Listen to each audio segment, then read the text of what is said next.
Hey everyone, Matt here. Cheers. I figured the new Kodiak Blocks came out, so I would do a couple more videos to show you what it's all about. This is really aimed towards beginners. Those of you who know synths, you'll pick it up no problem. These aren't the most hard to wrap your head around kind of blocks, so it's good, but they are pretty amazing. So I went to the dentist today. She was quite honestly pretty brutal. So I decided to crack my last Founders KBS of the year and shoot some tutorials. So cheers. Anyway, really amazing stuff. So Native Instruments has released London Grit, Thrill, which is an amazing, great synth, and now Kodiak. So I started writing a song the other day. Kind of starts like this.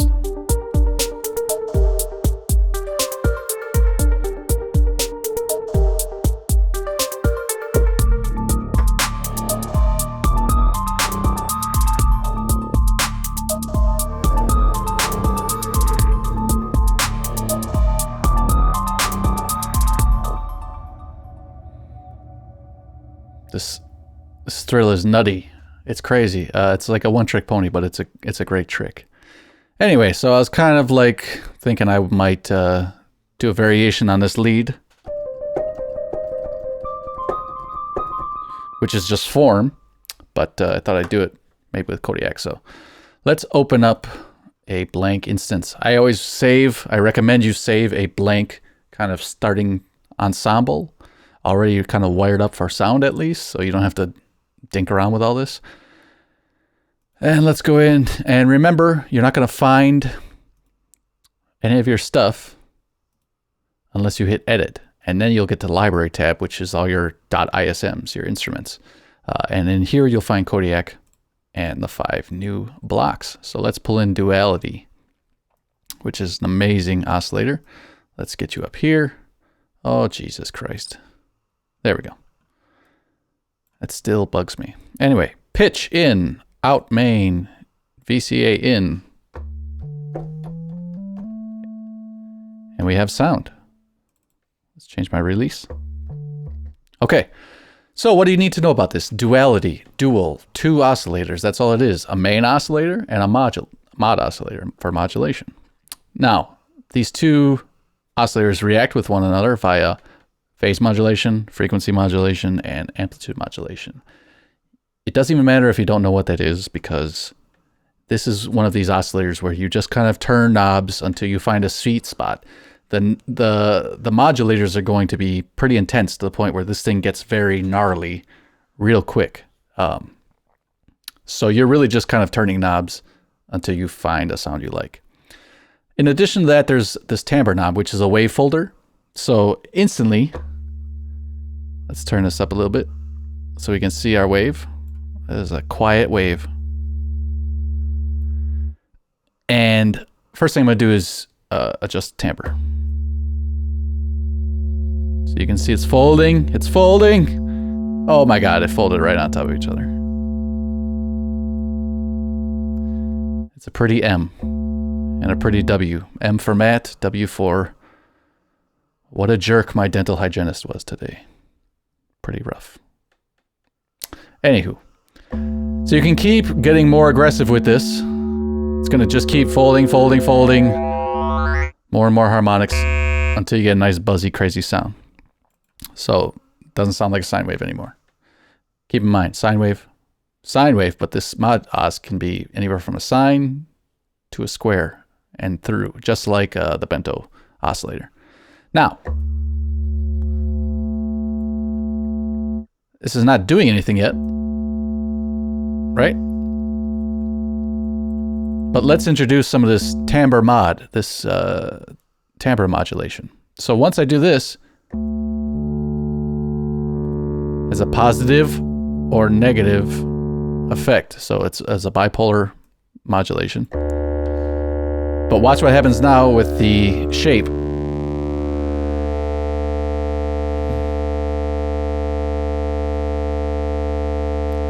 I swear to God, the tooth metaphors keep popping up. This looks like a goddamn molar, right? Just like what she's digging in my molars today. Unbelievable. I'm usually not a problem with the dentist, but it was pretty rough today. Anyway, so now we can start kind of adjusting even more with phase modulation.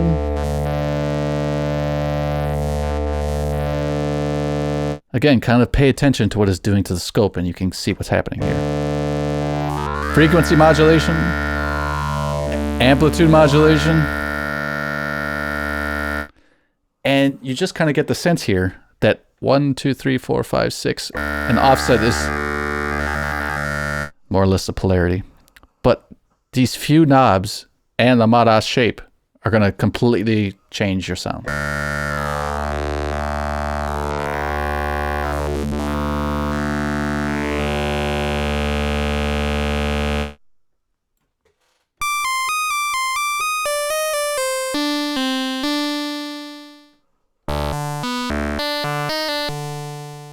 And there you go. It's kind of makes sense. Now the next thing to note is that this tuning here. So you have a main course tuning.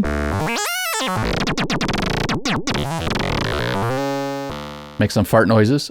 You can turn the key tracking off. So it's simply a frequency. You have a sub boost if you want to add some more low end.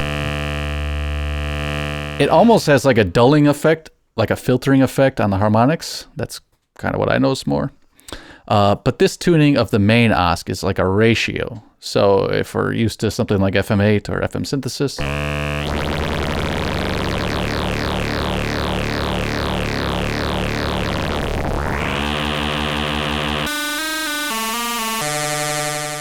you can kind of jerk things up even more. Now, one cool option here is you have a sync between these two. So watch what happens as soon as I hit sync. You get some stability back. But you can get even more unstable actually with sync the wrong direction.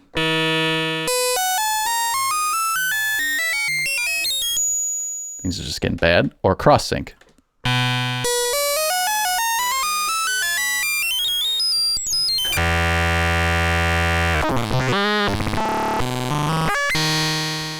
And totally destroy this altogether.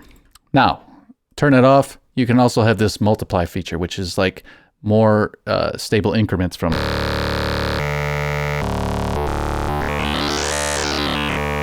every 0.5. So if you want to use this musically, you know, maybe you want to turn this on and work like that. However, it can be very fun to turn it off. And if you want to be more fine in your tuning, maybe you want to get to like 99 perfectly, hold down shift on your keyboard and you can dial it in much more. So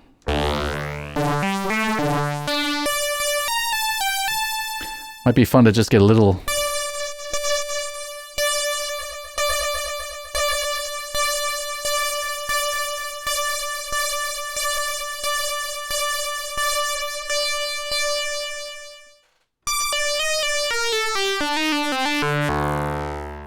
again, it is what you do with it. So that's like a little thin almost. Let's make that square.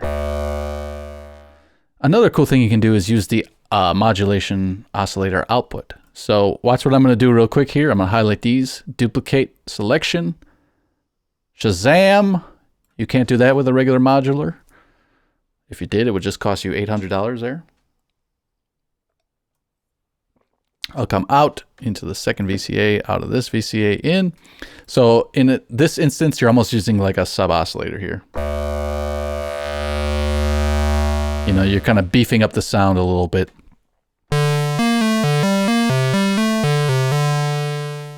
So play around. This oscillator is really meant to kind of just get in there and turn some knobs, find a sweet spot, and then leave it. It's great for like aggressive leads, basses, or whatever. You can even use it as a modulator for other oscillators. But you can see immediately it's fun to just destroy the waveform and come up with something new. So stay tuned for the other ones. I'll be back to do some more. Cheers.